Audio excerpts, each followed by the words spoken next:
Welcome to the Profit Answer Man, Jason Kruger. It's great to have you join us today. Thanks, Rocky. Appreciate you having me on. I am looking forward to our conversation. Can you share a little bit about yourself and your business? Yeah, sure. I started my career 25 years ago now in accounting and finance world, mostly in the public accounting world. So I spent a lot of years with Deloitte, which is one of the large public accounting firms globally. That does a lot more than accounting these days. Lots of consulting and lots of different things that they're involved with. Spent close to 10 years in public accounting, and then in 2008 I started this company, Signature Analytics. And what we do is, in its simplest form, it's outsourced accounting and CFO advisory. But it's really working with companies to assess their current infrastructure, define where they're lacking financial and accounting leadership, and ensure that they have an efficient processes to not only pay the bills and invoice on a daily basis, but also to close the books effectively, timely, accurately, and then ultimately for the business and business owner and management, can we get them good reporting, financial reporting metrics that they can use to make decisions to continue to grow.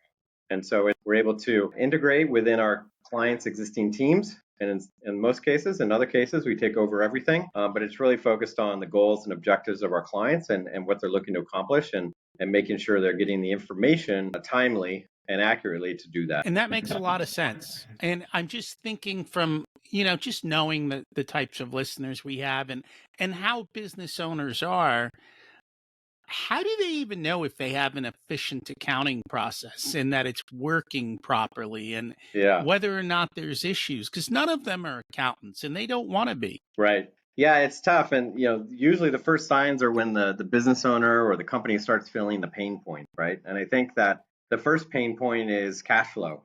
Cash flow is critical for small, mid-size, for every business, but especially in the small, mid-sized business community. Cash flow and understanding your cash flows is critical. It's important to understand what happened historically, but also what's going to happen as we look forward. So the first thing that we do is sit down and say, okay, let's make sure we have clarity on your cash flows as we look forward in your business for the next 13 weeks. That's one full quarter of time, and we want to make sure we have clarity in what that looks like. So that's number one. So that's the number one pain point that we see a lot. And then from there, it's okay, how do we have a process to, everything from efficiently paying bills to manage cash flow effectively, our invoicing and our AR processes to manage cash flow effectively, and then ultimately closing the books consistently at a minimum monthly. So you have good information and you have good reporting on what actually happened. And that then allows you to make the right decisions. But the true pain point initially in small businesses tends to be cash flow. And then as they grow, it's, well, how do I know if I'm, profitable? Things that you talk about all the time, right? It looks like I'm profitable on my income statement, but I don't have any cash. Why is that? And so talking through and helping to educate that. So those are the critical areas up front. And that makes a lot of sense. It's funny how many vendors don't actually even appropriately bill in a timely manner and then have a system and process in place to make sure that they're getting paid and that it's occurring in a timely manner. Because if you don't get paid for 30 days, the chances of you getting paid drops dramatically. And if you're not paying attention to that and knowing who is and who isn't paying you, it's amazing what a mess can occur. And I think for the smallest business owners, that is one of their biggest struggles, is getting the bill out the door and making sure that it actually got paid and then tying it back appropriately. Because, if money comes in, how does that match up to the invoice depending on how it's coming in? And these days, too many people are taking so many different app payments. I don't know how you keep track of it all and tie it all together. And that makes it difficult. So I think part of that is having a good process in place and then making sure that everything ties together and that you actually get a month-end close. Because I think a lot of times people go to their CPA who does taxes. Right. And the CPA does the year-end close, and they don't get reports until the taxes are done. And that's tax reporting. That's not business reporting. So you can't truly answer the question, is my business really profitable? Right. Yeah, exactly. And we talk about that a lot is we hear, well, I have an accountant and it's their tax advisor who maybe checks in once a quarter at best, maybe twice a year, a lot of times once a year. And I kind of call that the flyby, CFO or the flyby accounting. It's, hey, well, we're going to do a flyby. We're gonna just, hey, everything looks good, great, okay, we'll see you next time, and you're really not getting value out of it. So what we want to do is transform the accounting and finance function from a necessary evil of, hey, I gotta account for this stuff, I gotta collect, I gotta pay, um, to value add to the business or organization. And as companies grow and they mature, and as they want to mature, I don't know too many companies that have exceeded 10 million, 20 million, 30 million that really don't have a handle on their accounting and finance function. But I do see a lot of companies that are stuck in neutral and they're in the hamster wheel because they don't have that visibility. They don't understand their profitability. They don't understand their margins. They don't understand their cash flows. And so it starts eating up in so much of their time and efforts. And so that side of the business, being able to invest in that the right way is critical. Mantra is we'll just sell more, even if selling more is unprofitable. Right, right, exactly. And I think the AR process you mentioned is so critical because what we see a lot of times is it's just, okay, well, the bookkeeper will take care of that, and I, as the business owner, will continue running my business until cash gets tight. And then you say you want to look at the AR aging or listing, and that's not accurate. And so then it's like, okay, do our clients really owe us money or do they not owe us money? And so having to reconcile that, and we've seen that quite a bit, where what you think you're owed from an AR perspective is not actual reality because things have been applied incorrectly in the accounting system. And so we see that a lot, and those are obviously, from a cash perspective, that's critical. And even when you have monthly recurring revenue, because the amount's the same every month, if they skip a payment and you don't notice, then that's a big chunk. And it's funny because I've run into issues myself and I know what to do. And I do have good processes, but at one point QuickBooks changed the way they were sending out my invoices. So it was going into an automated invoice system and the PDF was no longer attached. Of course, QuickBooks doesn't tell me this. So I didn't get paid. And so I Yep. had to go and that one vendor paid me different than all my other clients did. Yep. And so I had to make sure that I actually did that. And other times with others, especially with email invoices, they get buried or they end up in spam. And you got to make sure, and you got to have that system in place to make sure you're actually getting paid. Now, if you're taking cash at payment, or you're taking credit card when it's done, that works. And we'll talk a little bit later about credit cards and fraud because it's becoming a much, much bigger issue. But we'll get to it. And the other thing is, if your financials are so old, they don't matter anymore and business owners don't look at them. And that's why Right. they've got to be relatively relevant. Yep. But more important, and you made the comment, we always have to look forward. And so in order to look forward, you need that forward cash flow or that forward lead flow or what's going to happen tomorrow, because that's what most business owners are interested in. Right. And most business owners that we work with, they want to grow. They want to continue to grow their business. And so cash is critical in understanding that because now they want to grow, they need to hire more, they need to incur additional costs. They need to invest in their business in people or product or whatever it may be. And having good financial information will give you that confidence to know, okay, I can make this investment. I can hire this person and I know that it will be a fruitful decision because I can support that within the company. And this should be ultimately the return I can get on that investment. Without that, you're kind of flying blind and you're crossing your fingers. You're hoping for the best that cash flow can carry that decision, but can be a scary decision to make. But the second part of that is actually having a trigger point to say, are my assumptions correct? Mm-hmm. 30 Right. days, 90 days down the road, you said that bringing this person on was going to increase your revenue. Did Mm-hmm. it? Right. You said this person was going to increase your efficiency. Did it?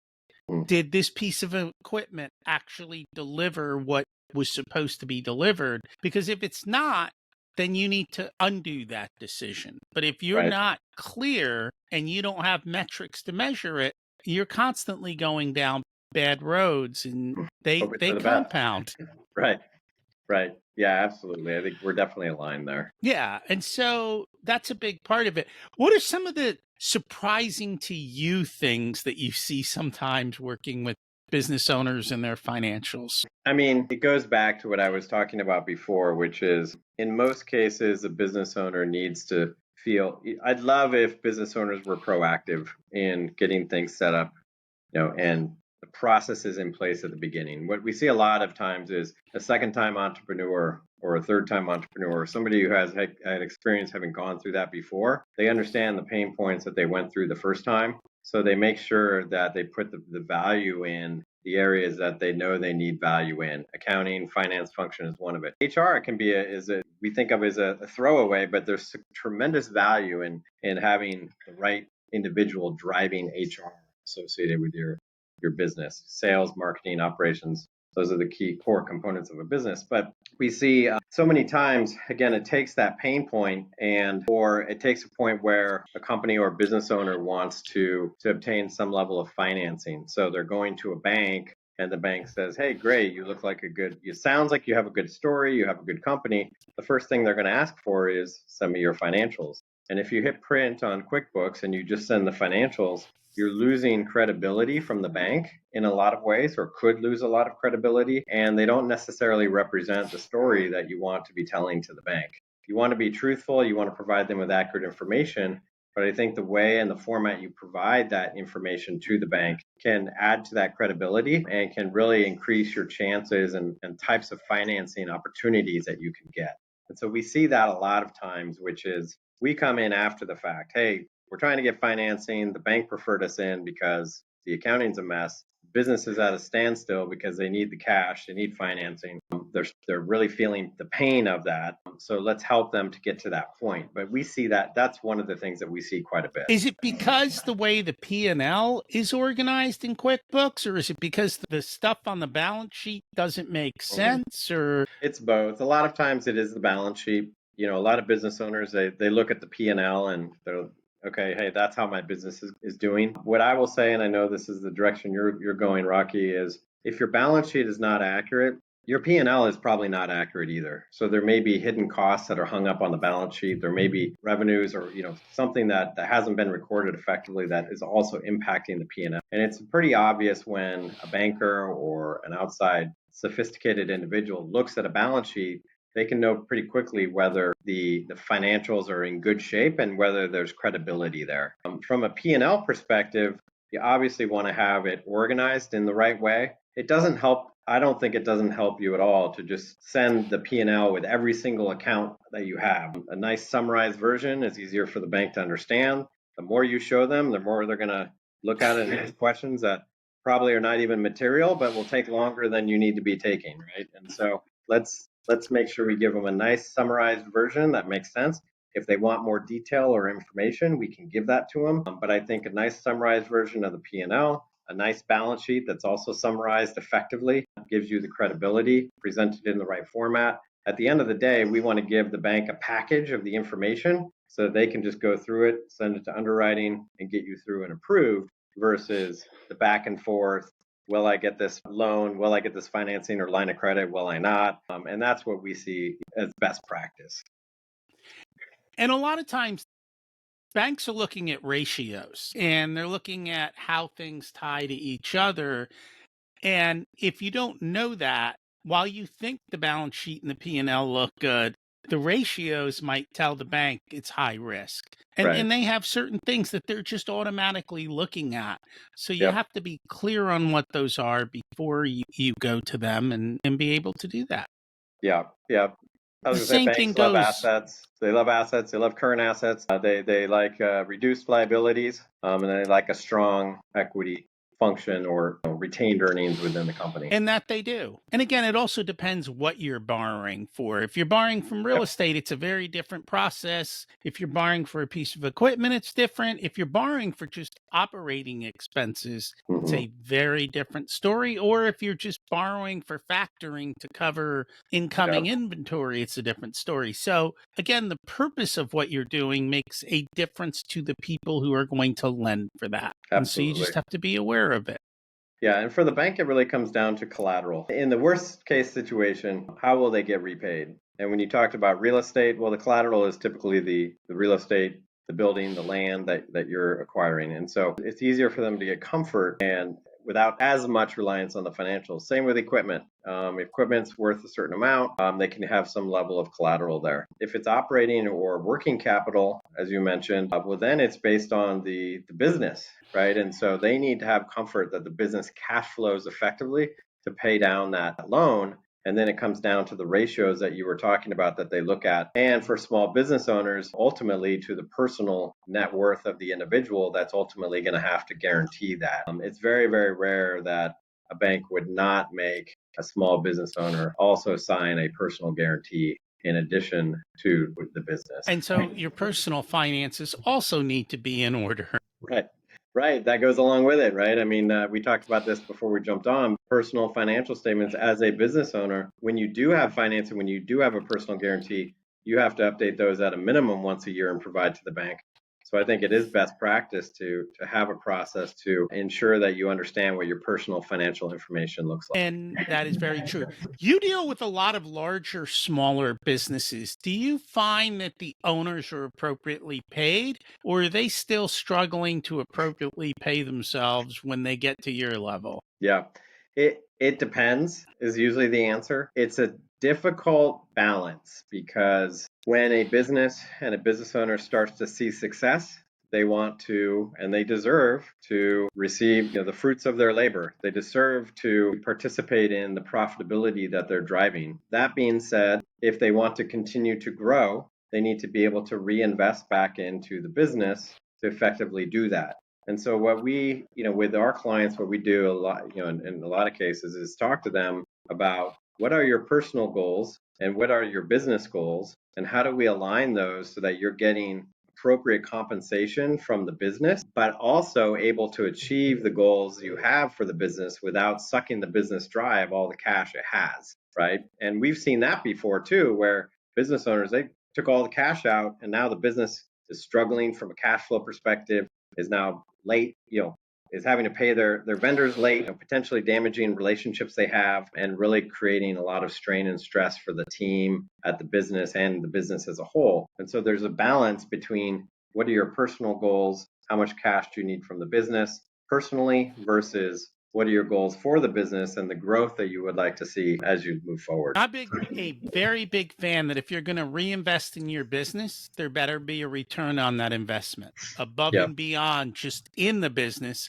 But Right. for you taking cash that you could have had and putting it back in the business, you ought to be compensated for that too. And if you don't plan that out and take it, Yep. you'll burn through cash like there's no tomorrow. It's amazing how Right. that happens. Right. And a lot of that is what you talked about before, which is making sure you understand the ROI of the investments you're making and measuring that, understanding how to measure that to ensure that it is successful. And it's a critical component of when I'm going to invest in my business, I need to understand what my expectations are on the return of hiring an additional salesperson or buying a piece of equipment that may allow me to produce more or moving into a larger facility. All of those, there should be a return that we should be able to see. And that is very true. And you got to run those numbers. Otherwise, you're in for issues. So, I guess it's been for 5 years, we've been talking recession. Mm-hmm. We still haven't come. Well, Right. some parts of the business has. How do we prepare and how do we ensure that if a recession ever comes, Yeah. actually I should say when, because it's not if, it's when. How do we make sure that we're in a proper position to sail through it? Yeah. I would say the first thing is know your numbers. That's the foundation, right? If you don't have an understanding of your financial numbers and information, then there's not much you can do. You're trying to run the business in your head and you can do the best you can do. So the first is know your numbers, understand your cash flows, and I would highly recommend to develop a budget, which then ultimately turns into a forecast that you can manage the business around. So those are the critical components. Make sure you have timely numbers, you have a budget that you can manage against and you can update based on forecasting. So that's the foundation. And then the next is make sure we understand who your your employee count is, and make sure that every individual, you start to understand what is the return. I'm investing in these people. Are they driving value to my business? What we see a lot of times is somebody may have been hired by a company or a business several years ago for a certain initiative and that initiative is no longer in place. And so now that person is not really holding the role that they were hired for, and they're really not providing a lot of value to the organization. And so it's obviously cutting and downsizing your workforce is a very, very difficult consideration and a very difficult choice, but understanding who's driving value to the business and maximizing value to the business is critical. So that's one step, is make sure we understand who's doing what and why they're there, and are they ultimately driving value. The next step, what we look at quite a bit, is the expense structure. So especially in software and technology costs, those costs, there's a lot of hidden costs that we see that the company's been paying for years, and they're really not using it anymore. They're not getting value out of it. And so we've identified, we do this on ourselves every year, and we were able to reduce our overall expense structure by over $100,000 a year. And that's significant. That can be significant. And it might be $2,000 a month here, and $5,000 a month here, and so much more here, and that adds up, and you ultimately end up can really save yourselves quite a bit, and you can run more of a leaner operation. The next two steps are, or actually there's a couple more. One is financing. It's best to build that banking relationship when you don't need the cash than after you've already needed it. So build a relationship with the bank. I highly recommend local community banks. They tend to be more flexible. They can talk to you.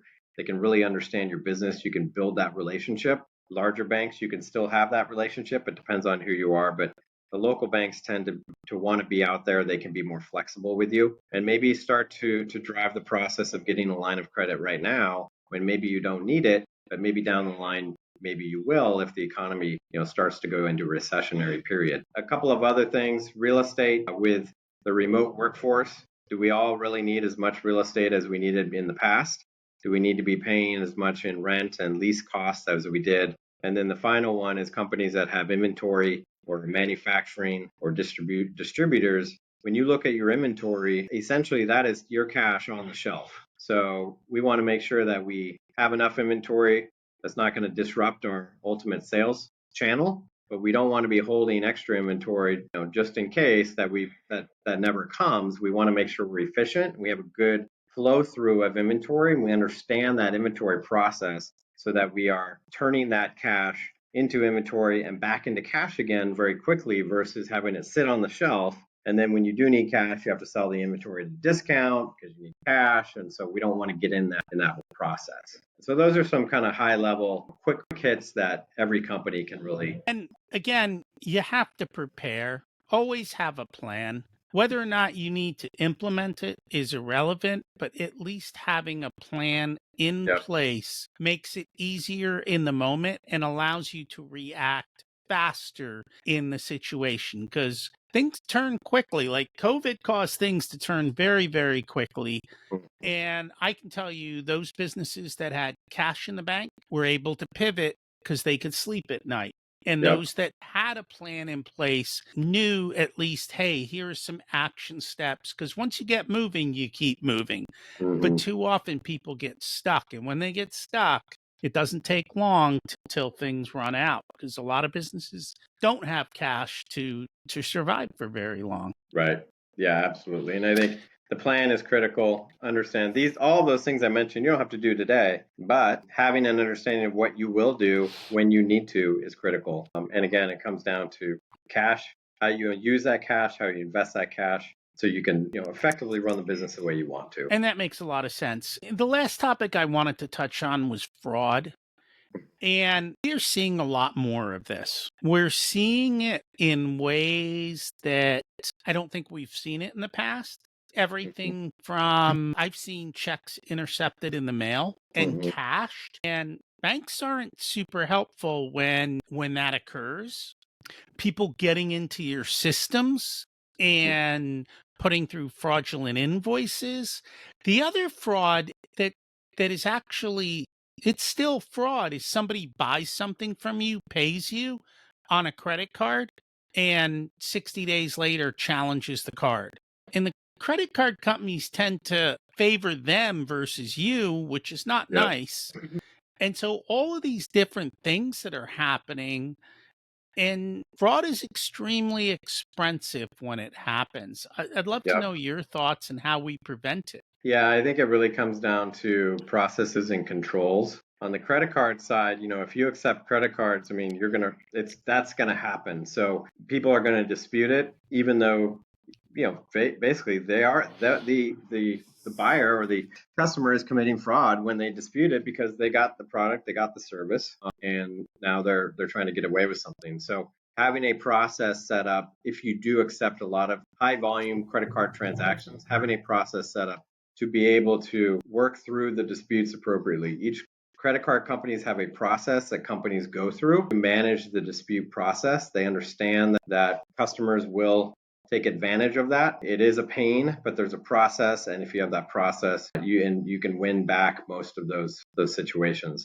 In the other situations, it's really again about having the right controls in place, oversight within the accounting function. The highest risk situation is when a company just hires a bookkeeper and says, okay, you be the bookkeeper, you do all this stuff, and I'm going to go run my company and not even provide any oversight, never hardly ever talk to them again. That's ripe for fraud. That one individual has control over everything. They can create fake vendors. They can pay themselves in a lot of cases. We've seen in situations where we came in after the fact where the bookkeeper had control over payroll and they just gave himself a raise and nobody knew the difference. They also were able to pay themselves through fake expense reimbursements through payroll, and nobody knew the difference. And so having one person in control of everything associated with cash and the outflow and inflows of cash is very, very risky. So at a minimum, there needs to be a process on payments. We recommend not even having physical checks. If you do, the outgoing payment should be approved, prepared by one person, and then signed by somebody else. Maybe the business owner signs all the checks. They get mailed out, maybe mailed out by a third person. We recommend AP process flows like a bill.com. Very inexpensive. It automates the process that does not allow anybody the access to be able to do anything with physical checks of that nature. Separation of duties is a big term in accounting. Just making sure that one person doesn't have control over the other. I mean, fortunately, that's what we are there for, is we create those processes. We've come into a lot of situations where there has been fraud before we joined, but knock on wood, in 15 years, we've never had a situation while we've been working with a client where fraud has been committed or stealing of funds has committed from one of our clients because of the processes that we put in place to ensure that that doesn't happen. So at the end of the day, very, very high risk, no matter how nice the person may be or seem to be. If one person has control over everything, it's very high risk. And a lot of banks even allow one person to go in and enter all the payments and somebody else, the business owner, to approve all the payments. Yep. And you can set limits and do all kinds of things, but you got to have those conversations to say, hey, we need controls in place. Never Yep. share your passwords. Yep. It's amazing how many people will do that. It Right. blows my mind sometimes. Yeah, the electronic security is critical. Having defined process around passwords and how you use them. Even if you do receive checks from clients, we use most of our payments are through ACH, but if we do receive a check from a client, it goes directly to a Dropbox. So it doesn't even go to us. It goes to a Dropbox. The bank deposits it on our behalf. So nobody can physically touch anything on our side because payments are going out electronically. We have the oversight and approval processes in place, and nobody physically has the opportunity to pay that, to do anything with the checks that we do receive because we don't receive them. It's amazing what goes on. And also two-factor authorization. It's a pain in the butt to constantly get texted a code. But Yep. in today's world, I think that's important. Mail fraud occurs too, and they can just put in a change of address card for you, and the Yep. post office doesn't even care. So there's not the protections we're supposed to have are disappearing, and you've got to be clear on what you're doing and making sure it's good. If people would like to learn more about you and your company, what's the best way for them to do that? Yeah, the company is Signature Analytics, and our website is signatureanalytics.com. It's pretty self-explanatory. When you go there, it's easy to reach out. You can also reach me directly or our company on LinkedIn. My name is Jason Kruger, and you can also see our company there. Again, we want to help business owners achieve their goals, and by providing them the financial information that allows them to do that. We have about 75 full-time employees, really focused with industry expertise and verticals, and which you can see on our website as well. And we just love talking to business owners and helping them to grow and achieve the goals they want. Awesome. Thank you so much for joining us today. Thanks so much, Rocky. I really appreciate it. Thanks for listening to this unedited video of the Profit Answer Man podcast. If you'd like to catch the full episode and learn more about what we do, check us out at profitcomesfirst.com. We also go through the Profit First book in each and every chapter in the beginning episodes of the podcast, so check those out as well. Thanks for listening, and here's to you having a more profitable and growing business.